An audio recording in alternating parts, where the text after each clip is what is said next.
ইদিকা পাল, হ্যাঁ তার কোনো কাজ দেখা হয়নি যদিও, বাট তারপরেও তার প্রতি শুভকামনা, তার জন্য শুভকামনা রইল।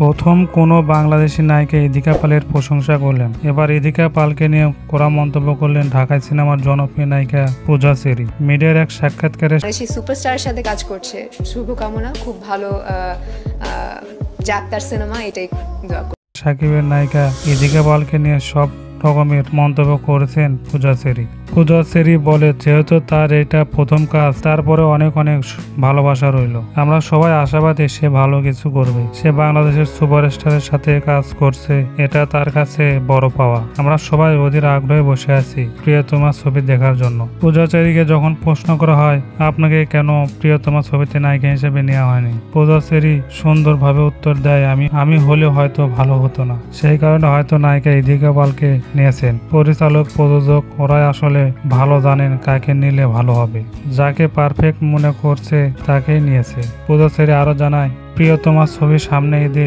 সবার উপরে থাকবে।